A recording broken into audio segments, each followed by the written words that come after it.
सबसे पहले जीवित परमेश्वर प्रभु यीशु मसीह को धन्यवाद कि उसने मुझे सुनहरा मौका दिया कि मैं आपके बीच में वचन से बातें पा रहा हूँ। और आप सभी लोगों को भी धन्यवाद देता हूँ कि अपना बहुमूल्य समय निकाल करके इस जगह पर आए और आपके वचन परमेश्वर के वचन को सुन पा रहे हैं। तो मैं आप लोगों के बीच में यूहन्ना रचित सुसमाचार उसका 15:5 का अंतिम भाग से बात करने जा रहा हूँ। वहाँ लिखा है यूहन्ना 15:5, मुझसे अलग होकर तुम कुछ भी नहीं कर सकते।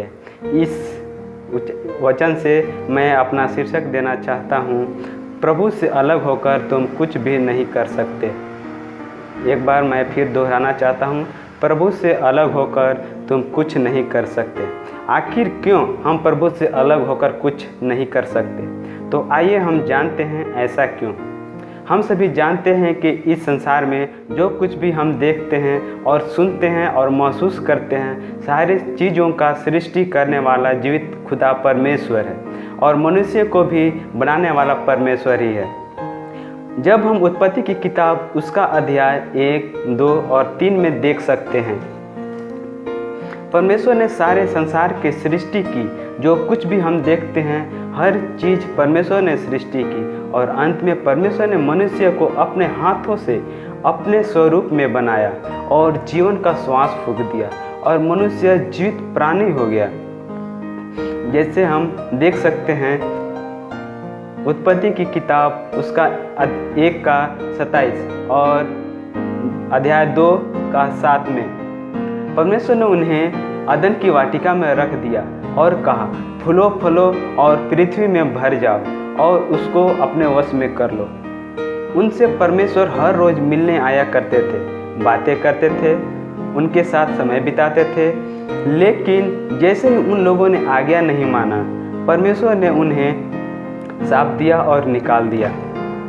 परमेश्वर ने आदम से कहा, जब तू पसीने का कमाई खाएगा, और स्त्री से कहा, तेरे दुख बढ़ जाएंगे। उत्पत्ति की किताब उसका 3:16 से 19 में हम देख पाएंगे। यहाँ पर हम देखते हैं जब दोनों ने परमेश्वर के साथ थे, उसकी आज्ञा मानते थे, उसकी बातों पर चलते थे, तो वे लोग कितना खुशी के साथ समय व्यतीत करते थे। जो मन में आता था वो करते थे। जैसे उन लोगों ने परमेश्वर से दूर गए, कुछ नहीं कर पाए, बल्कि उन्हें भारी दुख का सामना करना पड़ा।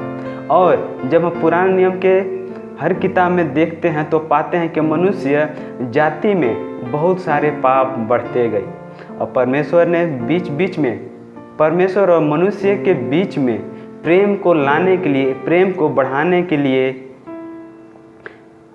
बहुत से भविष्यद्वक्ताओं को उभारा, भेजा, ताकि वे परमेश्वर की बातों को माने, उसकी निकटता में उसकी आज्ञा के माने। लेकिन यह बहुत ही अंतर था। जिन लोगों ने परमेश्वर पर विश्वास भरोसा किया वे लोग अच्छे थे और जिन लोगों ने नहीं माना उन्हें दुख को उठाना पड़ा। जैसे कि सदोम और गमोरा नाश किया गया, पृथ्वी के लोग नाश किए गए। नूह के समय में मंदिर लूट लिया गया जो सुलेमान ने बनाया था। ऐसे बहुत तरह की घटनाएं हैं जो कि बाइबल में जिक्र किया गया है। यह तब हुआ जब लोग परमेश्वर से दूर चले गए। और जब हम नया नियम में यहूदा इस्करियोती के जीवन को देखते हैं, ऐसे तो वह यीशु मसीह का 12 चेला में से एक था। वह यीशु मसीह के संग और साथ रहता था, हमेशा उसके निकटता में रहता था, उसकी बातों को मानता था। लेकिन एक ऐसा समय आया उसने यीशु मसीह को छोड़ दिया। पता है, जब उसने यीशु मसीह से दूर गया, वह उसके जीवन में एक बहुत बड़ा हानिकारक, बहुत बड़ा नुकसानदायक हुआ। वह अंत में निराशापन को महसूस किया और अंत में आत्महत्या कर लिया। हाँ मेरे प्यारों, हमें हर समय परमेश्वर के निकटता में रहना है, उससे अलग नहीं होना है। यही बिखराव के कारण परमेश्वर ने अपने एकलौता बेटा यीशु मसीह को इस धरती पर भेजा ताकि हम सभी लोग बचाए जाए। हम यूहन्ना रचित सुसमाचार उसका 3:16 में देख सकते हैं। उस समय भी यीशु मसीह पर बहुतों ने विश्वास नहीं किया। और जिन्होंने उस पर विश्वास किया उन्हें परमेश्वर का संतान होने का अधिकार दिया। परमेश्वर का वचन कहता है, मैं तुम्हें चुन लिया हूँ, मैं नाम लेकर के तुम्हें बुलाया हूँ, मैं तुम्हें बहुमूल्य रक्त से खरीदा हूँ, मैं तेरे जीवन की लकीर अपने हथेलियों में खोद कर रखा हूँ। आदि और अंत मैं हूँ, अल्फा और ओमेगा मैं हूँ। इसलिए पतरस ने भी कहा, प्रभु तुम मुझे अपने पास से दूर न कर, संसार की सारी चीज़ें तेरे ही पास है।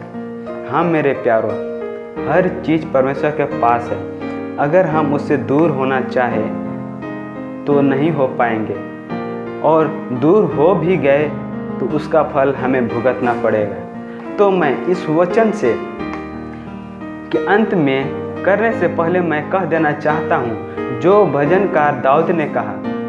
भजन संहिता 139 का 7 से लेकर के 12 में हम देख पाते हैं, मैं तेरी आत्मा से भाग कर किधर जाऊँ, आकाश पर चढ़ूँ तो तू वहाँ है, पताल पर जाऊँ तो तू वहाँ है। तेरी आत्मा से भाग कर किधर जाऊँ, कहीं पर भी छिप नहीं सकते, तेरी आंखें मुझे सदा निहारती रहती हैं। तो आज आपका चुनाव है, आप परमेश्वर के निकट में हैं या दूर में हैं।